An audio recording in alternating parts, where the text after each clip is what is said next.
आज के इस वीडियो में हम कक्षा 7 के गणित से प्रश्नावली 4.1 के प्रश्न संख्या 1 से हम हल करेंगे।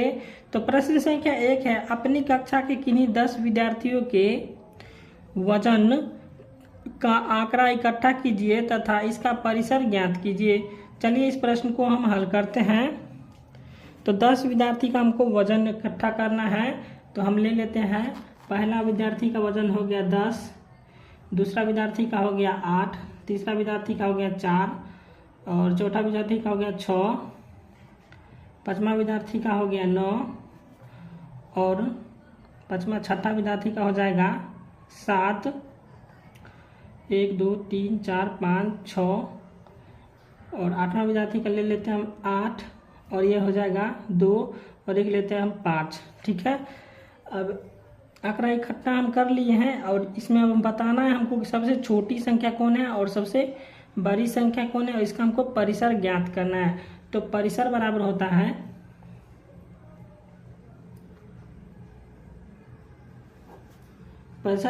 है बड़ी संख्या घटे छोटी संख्या। तो यहाँ पर हम लिखेंगे बड़ी संख्या और घटे हो जाएगा छोटी संख्या। इसमें से बड़ी संख्या कौन है देख लेते हैं। बड़ी संख्या हो जाएगा 10। ठीक है, और इसमें सबसे छोटी संख्या कौन है? तो इसमें सबसे छोटी संख्या 2 है। तो 10 में से जब हम 2 को घटाएंगे तो आ जाएगा आंसर 8। तो प्रश्न संख्या 1 बन गया। अब प्रश्न संख्या 2 है, प्रथम 7 पूर्ण संख्या का माध्य ज्ञात कीजिए। तो प्रथम 7 पूर्ण संख्या का हमको माध्य ज्ञात करना है। तो पूर्ण संख्या जो है 0 से शुरू होता है। तो चलिए इसको हम ज्ञात कर लेते हैं माध्य। तो यहाँ पर हम लिख लिया 0 1 2 3 4 5 और 6, ये प्रथम 7 पूर्ण संख्या है। अब इसका हमको माध्य ज्ञात करना है। तो इसको हम जोड़ेंगे 0 जोड़ 1 जोड़ 2 जोड़ 3 जोड़ 4 जोड़ 5 जोड़ 6 और बट्टा में हो जाएगा 1 2 3 4 5 6 7। ठीक है, यहाँ पर हो जाएगा 7। अब इसको जोड़ेंगे तो 2 1 3 हो गया और 3 6 4 10 5 15 6 हो गया 21 और बट्टा में हो गया 7। अब इसको काट देंगे 7 या 21, इसका आंसर आ गया 3।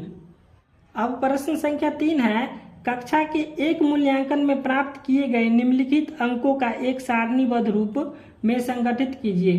तो यहाँ पे जितना भी संख्या दिया हुआ है इसको हमें सारणीबद्ध रूप में लिखना है। पहले हम लिखेंगे अंक, उसके बाद हो जाएगा मिलान चिन्ह, उसके बाद हो जाएगा बारंबारता। ठीक है, चलिए इसको हम कॉपी पे लिख के रखे हुए हैं।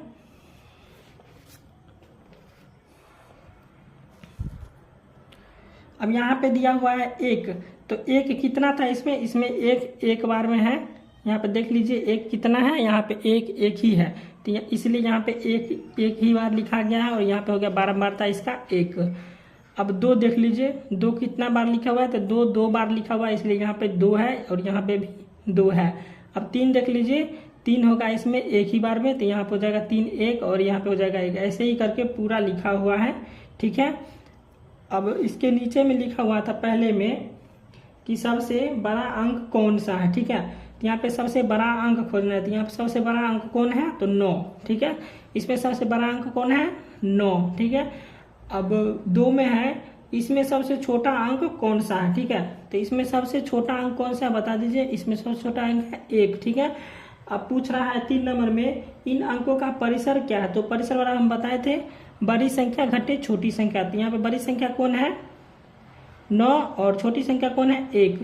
तो 9 में से जब हम 1 को घटा देंगे कितना आ जाएगा? तो 9 में से 1 घटा देंगे कितना आ जाएगा? 8। तो इसका भी आंसर आ गया। अब यहाँ पे 4 में है अंक गणितीय माध्य ज्ञात कीजिए। चलिए इसको हम माध्य ज्ञात करते हैं। तो अंक गणितीय माध्य हो जाएगा कितना? 1 से लेके 9 तक था। तो यहाँ पे हम जोड़ लेते हैं 1 से 9 तक। 1 जोड़ 2 जोड़ 3 जोड़ 4 जोड़ 5 जोड़ 6 जोड़ 7 जोड़ 8 जोड़ 9। ठीक है, अब यह कुल मिला कितना है इसको गिन लेंगे 1 2 3 4 5 6 7 8 9। ठीक है, 9 और बट्टा में हो जाएगा 9।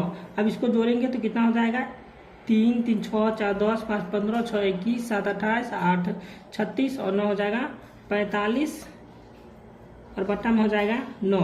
तो इसको जब हम काटेंगे तो हो जाएगा 9 5 45। तो इसका आंसर आ जाएगा 5। ठीक है। प्रश्न संख्या 4 है, एक क्रिकेट खिलाड़ी ने 6 पारियों में निम्नलिखित रन बनाए।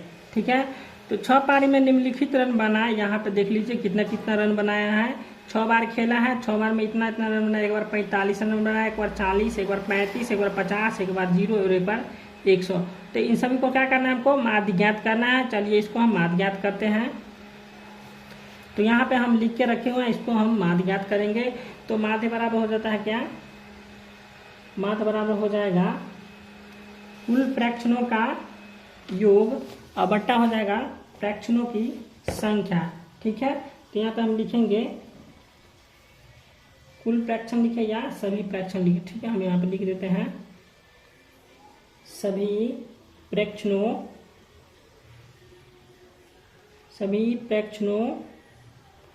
का योग। ठीक है, सभी प्रेक्षणों का योग और बट्टा सभी प्रेक्षणों की संख्या। सभी प्रेक्षणों की संख्या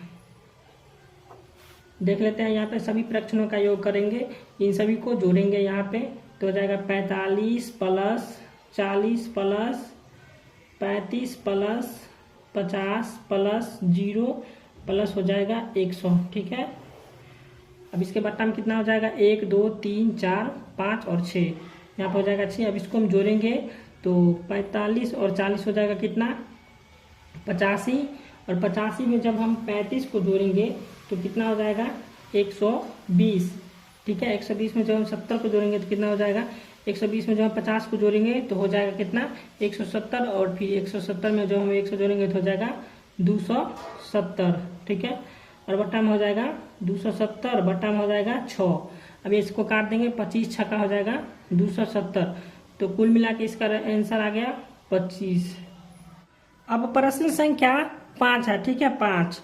तो निम्न सारणी प्रत्येक खेलों द्वारा 4 खेलों में अर्जित किए गए अंक को दर्शाता है। ठीक है, यहाँ पे खिलाड़ी ए बी सी दिया हुआ है। इधर खेल 1, खेल 2, खेल 3 और खेल 4। ठीक है, तो एक खिलाड़ी खेल 1 में 16 रन बनाया और खेल 2 में 10 रन बनाया, खेल 3 में 10 रन बनाया और खेल 4 में 10 रन बनाया। बी खिलाड़ी जो है सो खेल 1 में 6 रन बनाया, खेल 2 में 8 रन, खेल 3 में 4 रन और खेल 4 में 0 रन बनाया है। और खिलाड़ी सी जो है सो खेल 1 में 8 रन बनाया, खेल 2 में 0 रन बनाया है और खेल 3 में 11 रन बनाया और खेल 4 में 13 रन बनाया था। अब निम्नलिखित प्रश्नों का उत्तर दीजिए। ठीक है, यहाँ पे प्रश्न दिया हुआ हमको उत्तर देना है। तो प्रश्न संख्या 5 का 1 नंबर में है कि सभी खेलों में ए द्वारा अर्जित अंकों का माध्य ज्ञात करना है। तो ए, ठीक है, क्या कह रहा है, ए द्वारा अर्जित अंकों का माध्य ज्ञात कीजिए। तो यहाँ पे ए लिखा हुआ है, ए द्वारा अर्जित अंक। तो ए जो है खेल 1 में 16 रन बनाया और बी खेल 2 में जो है 10 रन बनाया, खेल 3 में 10 रन और खेल 4 में 14 रन। तो चलिए इस संख्या को हम माध्य ज्ञात करेंगे। तो यहाँ पे हम लिख लिए हैं खेल ए द्वारा अर्जित अंक कितना है, 16, 10, 10 और 14। इसको क्या करना है, माध्य ज्ञात करना है। तो माध्य बराबर हो जाएगा क्या, माध्य बराबर हो जाएगा सभी प्रेक्षणों का योग सभी प्रेक्षणों का योग और बट्टा हो जाएगा सभी प्रेक्षणों की संख्या।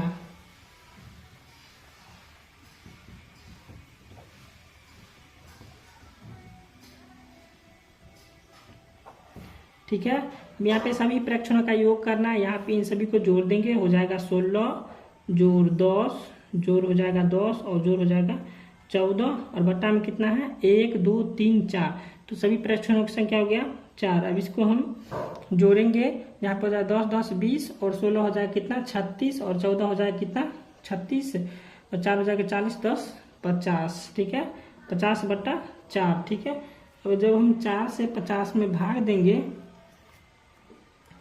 4 से फिर से हम जोड़ लेते हैं 20 और 20 40। हाँ ठीक है, 50/4 4, ठीक है। अब यहाँ पे यहाँ लगाएंगे 50/4 से, 4 से जब हम 50 में भाग देंगे, ठीक, 4 से हम 50 भाग देते, 4 एकम 4, यहाँ बच जाएगा 5 में 4 गया 1 और ये हो जाएगा 0, यहाँ पे हो जाएगा 4 दूनी के 8, बच गया कितना 2। अब यहाँ पे दशमलव देंगे तो यहाँ पे 0 आ जाएगा, हो जाएगा 4 5 20, तो यहाँ पे हो जाएगा 20। तो इसका आंसर आ गया 12.5, ठीक है, 12.5। अब 2 में है सभी खेलों में सी द्वारा अर्जित माध्य अंक ज्ञात करने के लिए आप कुल अंकों को 3 से भाग देंगे या 4 से, क्यों? देख लेते हैं हम सी, ठीक है, सी में देख लेते हैं 8 है, 0, 11, 13, तो कुल कितना है तो 4, तो इसमें हम 4 से भाग देंगे और इसका भी हमें माध्य ज्ञात करना है। यहाँ पे देख लीजिए सी द्वारा अर्जित अंक कितना है 8, 0 और 11 और 13 है, ठीक है।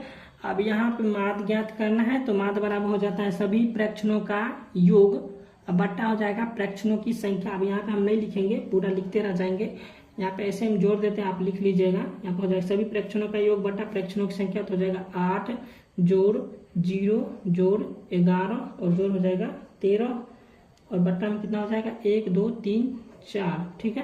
अब यहाँ पे जोड़ लेंगे 11 8 19 और 19 में हम 13 को जोड़ेंगे तो हो जाएगा 32, बट्टा हो जाएगा 4, इसको हम काटेंगे तो हो जाएगा 4 8 32, तो इसका आंसर आ जाएगा 8।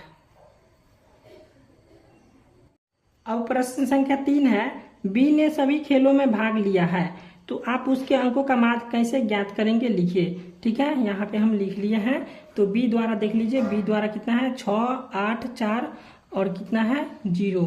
खेल 1 में जो है बी 6 रन बनाया और खेल 2 में 8 रन और खेल 3 में 4 रन और खेल 4 में 0 रन बनाया है।